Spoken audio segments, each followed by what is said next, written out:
Hello, everybody. Firstly, quick update. Sorry for the lack of new videos. I was supposed to be moving, and right now that's kind of in flux. So if things get posted, there'll be kind of lesser videos just because I don't have time to set up a green screen and do all that level of editing. But I'm going to try and do a couple smaller things here and there just to do it. So, yeah, update for that. Anyway, on to the main thing. So, I originally started this YouTube channel way back when I was in high school to do movie reviews. And I haven't, really. I've shifted more into tabletop stuff. I still want to do movie reviews, so yeah, let's do them. Shang-Chi and The Legend of the Ten Rings just got released into theaters a couple days ago. I finally got the chance to see it with a couple friends. And what do I think of it? It's good. It's probably I'd probably put it in the top 10 of Marvel Cinematic Universe products, considering now we're at, 25 movies and 4 TV shows. So yeah, I'd put it in the top 10, which I think is very generous. Um, but yeah, this is going to be kind of my overall view. I forgot to mute my phone. Anyway, this is going to be more of my overall thoughts and opinions on the film, and then we'll get into some of the spoilery stuff a little later. So, in general, I like it. Does it have some of the same issues that other Marvel movies have? Yeah, it has the same issues with some of the editing. It's getting better.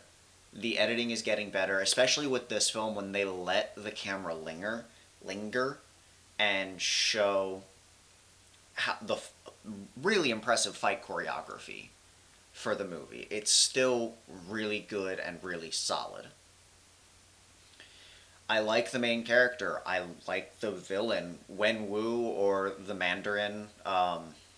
It's weird. He's not really the Mandarin. That was just some name that they have to basically go for because of what happened in Iron Man 3 and the comics. But I like him. He's one of Marvel's most complex villains. Is he as deep as Thanos? Probably not. I mean, Thanos has been built up and he had a whole movie where he was the protagonist. But Wenwu has a good arc and a good motivation, and it's fascinating. It's one of the better written aspects of this movie. The comedy side characters are fine, typical Marvel fare. Nothing I would say really blows it out of the water. It looks nice. Some of the CG here and there is a little weird. Like you can tell when they used a CGI double versus a stunt double in some of the action scenes, and it's very evident. But nothing like too drawn out and crazy. Soundtrack wise, there's some parts of it that sound really nice and not at all like your typical action movie score.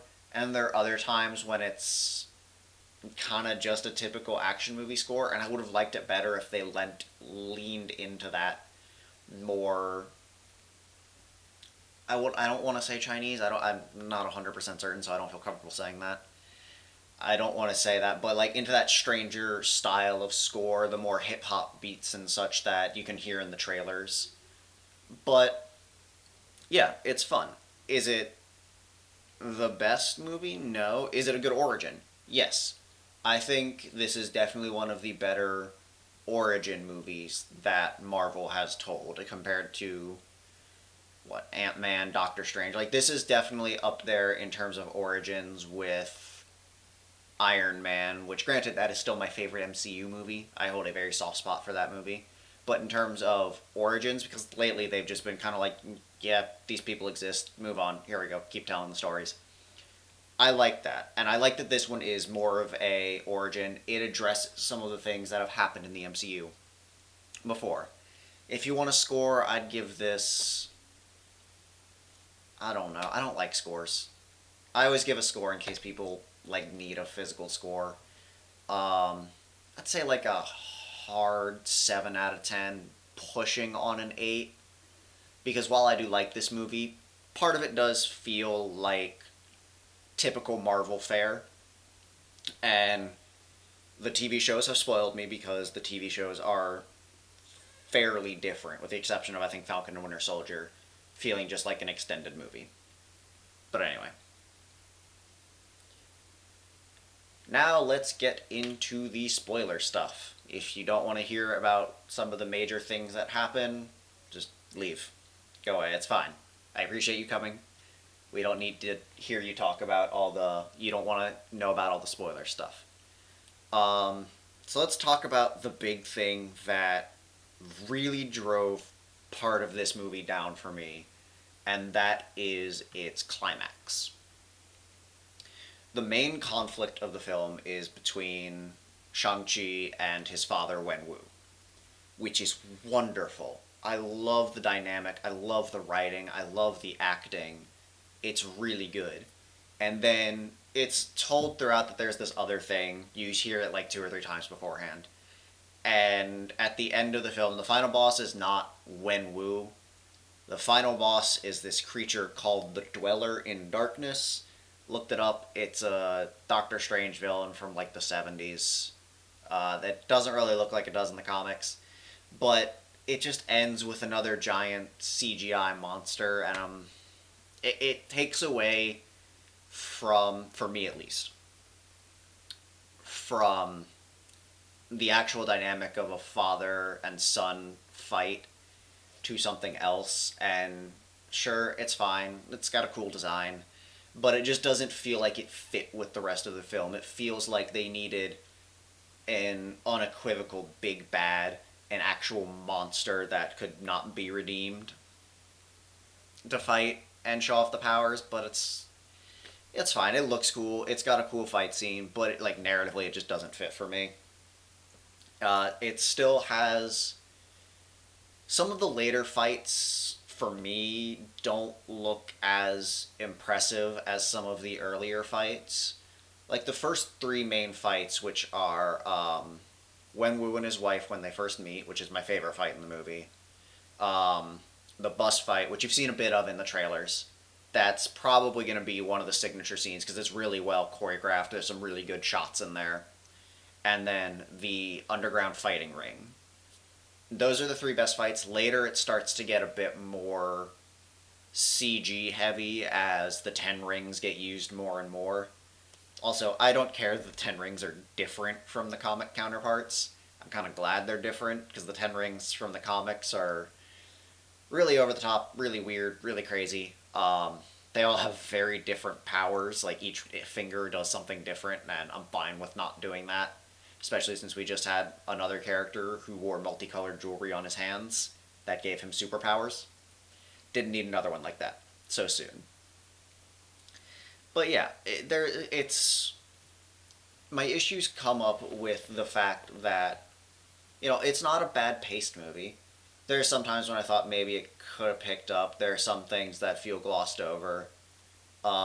There's the secret mystic area of Ta Lo, which we hear about, but we don't really get to see a ton of their culture.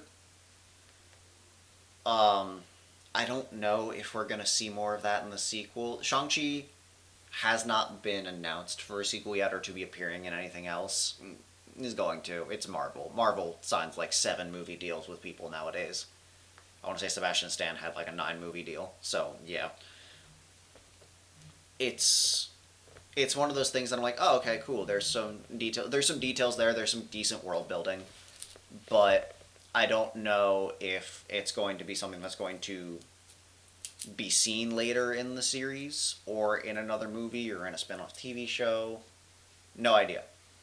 But I would have liked to see more because, I mean, most of the time we see Ta Lo, it is just them preparing to fight. We don't get to really see, beyond some of the more traditional, or at least as I know, because again, I don't know Chinese culture super well. Studied it in high school, haven't really studied much since. What I know of traditional Chinese culture, like that sort of thing. So yeah, I would like to see more Ta Lo. I would like to see more world building because this is a very different section of the world than the typical Marvel fare. This leans more into the Doctor Strange area of like actual magic than the more science fiction-y stuff that has come prior. And I'm kind of glad we're getting a little more of that weird mystic stuff. I like magic. It's why I'm a huge tabletop nerd. And I think that the way the Marvel Universe is starting to bring actual magic further and further, especially after, I want to say it was the first Thor.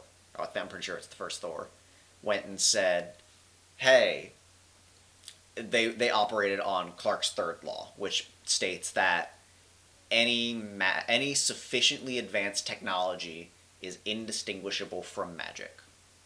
Okay, like I'm glad we're getting into actual magic. That's just like, yeah, it does things. We really don't know what it does. It's magic. But yeah, I liked Shang-Chi. I would recommend it. Please go see it in if you've made it this far. Actually, hold on.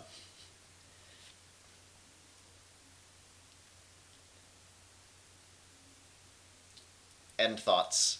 Um, Jump to here. I'll have a timestamp somewhere in the video if you want to jump to that. Um, really good movie. Really fun. One of the better origin stories that Marvel has told.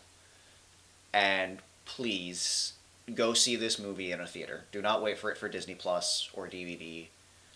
Go see it in theaters. The theater experience is something I love. There is nothing quite like it, and I would love for this movie to make more than it is expected to. Right now, it's sitting at about, I think that it's expected to make 75 to 100 million opening weekend, which is when I did see it. But I would love for it to make more so that we can keep theater chains alive and share the same experience that we got with the first wave of Marvel movies with the Infinity Saga. Again, final score, hard 7 out of 10, very close to an 8. It might be an 8 on a rewatch if I go back and rewatch it. I tend to not rewatch a ton of movies unless I love them. But anyway, see you all next time.